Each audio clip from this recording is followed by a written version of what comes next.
kita harus tahu orang lain selain NU yang ada di Indonesia. Malam ya'rif asyarr waqa'a fihi. Malam ya'rif asyarra waqa'a fihi. Barang siapa tidak mengenal kejelekan, jangan-jangan akan terjerumus di situ. Pertama, A. Gerakan tarbiyah.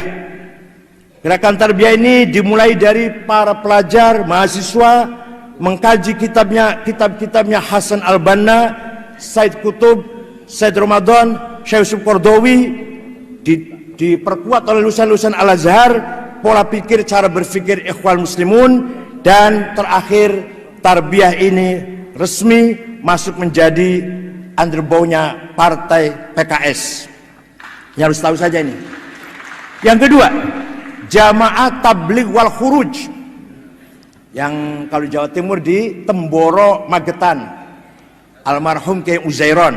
Enggak, ini belum tentu kalau saya ceritakan itu jelek loh ya, tapi kita harus tahu di luar NU ada siapa-siapa.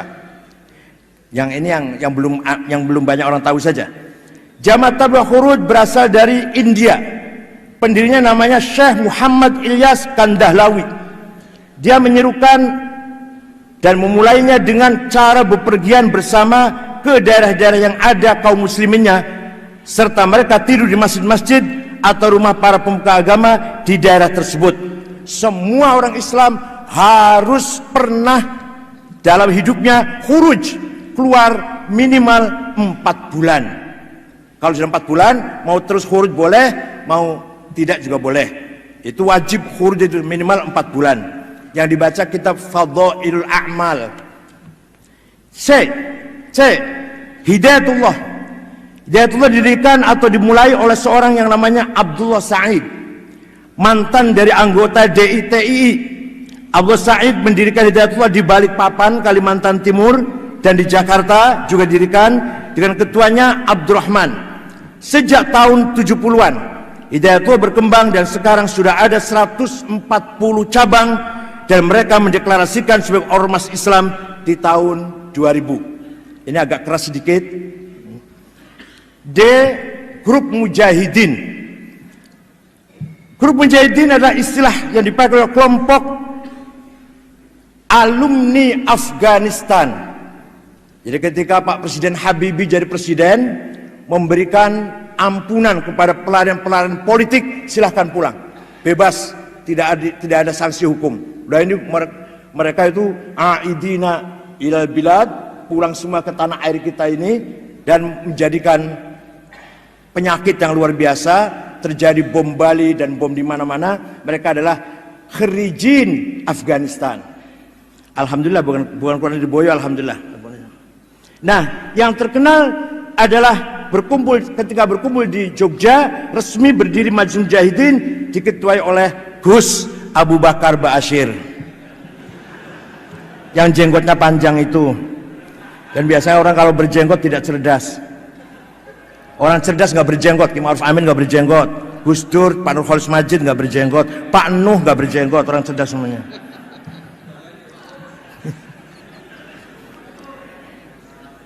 Perlu diketahui bahwa Abu Bakar Ba'asyir di tahun 78 ditangkap karena menantang pemerintah dan menolak asas tunggal, dan dimasukkan ke penjara. Tetapi pada waktu akan naik banding di tahun 85, mereka lari ke Malaysia. Abu Bakar Ba'asyir ditangkap dengan temannya yang bernama Abdullah Sungkar. Well, itulah kita tahu. E. Front Pembela Islam, FPI, yang kadang-kadang menggunakan NU jalan lurus. Ya nggak apa-apa, silakan aja pakai namanya. Front Pembela Islam.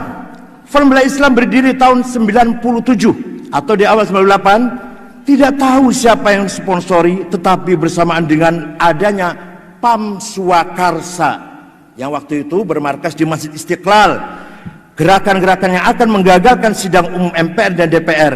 Tetapi ada lagi satu versi lain yang mengatakan bahwa asal mula terbentuknya Front Pembela Islam setelah terjadi kerusuhan di Jalan Gajah Mada di Jakarta, dan juga ada lagi katanya dibentuk oleh beberapa orang dari militer. F. Hizbut Tahrir, HTI. Ini harus tahu juga, Hizbut Tahrir dilahirkan Hizbut Tahrir adalah bahasa Arab dari Partai Pembebasan atau Kemerdekaan. Hizbut Tahrir didirikan tahun 52 oleh Taqiyuddin An-Nabhani di kota Haifa di Palestina. Taqiyuddin An-Nabhani mendirikan Hizbut Tahrir untuk kemerdekaan Palestina. Waktu itu tidak banyak orang merespon kegiatan tersebut. Juga pada waktu itu kota Haifa masih berada di bawah kerajaan Jordan, sehingga mereka mulai bergerak di dunia Arab, misalnya di Mesir, Lebanon dan sebagainya. Di Hizbut Tahrir di Mesir, Hizbut Tahrir ditolak, tidak diakui. Begitu pula kita tidak tahu kapan berubahnya Hizbut Tahrir. Kegiatannya berubah menjadi dari pembebasan Palestina menjadi berubah bermaksud mendirikan khilafah. Awal mulanya berdiri targetnya hanya memperjuangkan kemerdekaan Palestina. Sekarang sudah berubah iqamatul khilafah, ingin mendirikan khalifatul muslimin, amirul mukminin. Entah kapan itu mulai berubah itu. Ada seorang namanya Abdul Qayyum memulai gerakan kekhalifahan tersebut dengan menerbitkan buku-buku tentang ekonomi di zaman khalifah. Ketika zaman Abu Bakar, Umar, Utsman, Ali, Abdul Aziz, ekonomi yang maju, masyarakat sejahtera, maka Indonesia kalau ingin, atau kita umat Islam kalau ingin sejahtera, harus kembali pada sistem khilafah. Walhasil itulah Hizbut Tahrir.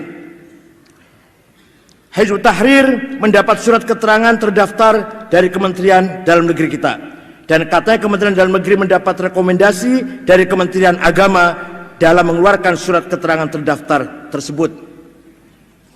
Ini banyak sekali kalau dibaca, singkat-singkat saja. G. Syiah. Jangan dikira saya orang Syiah lu ya. Syiah di Indonesia menurut cerita diawali di kota Bangil, kurang lebih 60 km dari Surabaya, di desa Kenep. Dimulai atau didirikan oleh Said Hussein Abu Bakar Al-Habsyi dan Hadi bin Hadi dan Dr. Suherman, Dr. Masduki Sulaiman. Mereka mendirikan YAPI, Yayasan Penyiaran Islam.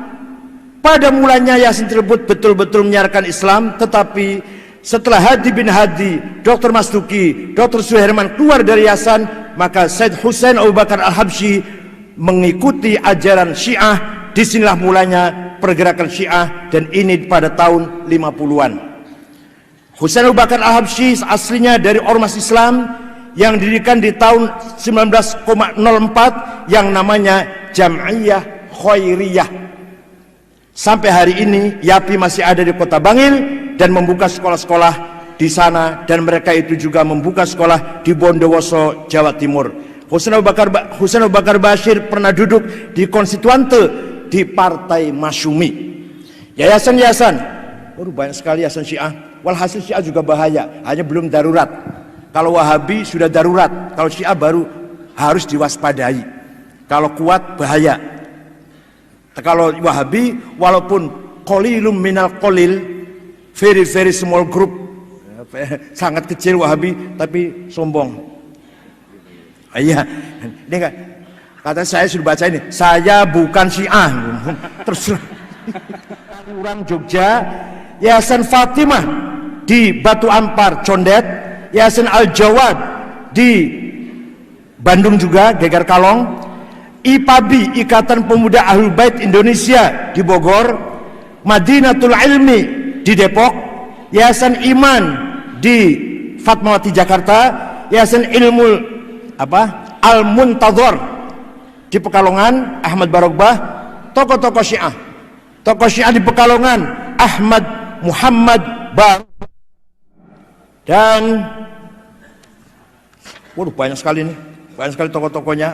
Pokoknya singkat saja, itu ini apa perlu disebarkan? Ya, nanti kopi nanti ya, oke. Walhasil banyak banget ini yayasan-yayasan.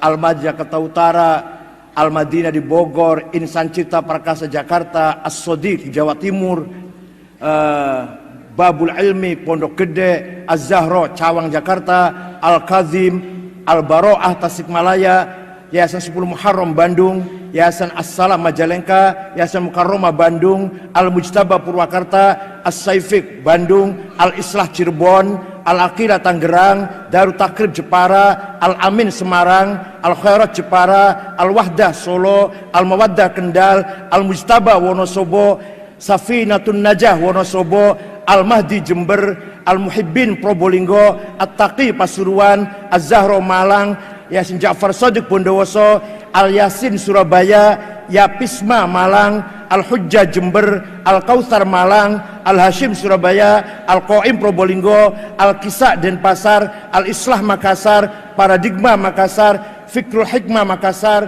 dan seterusnya. Pokoknya itu yayasan-yayasan Syiah.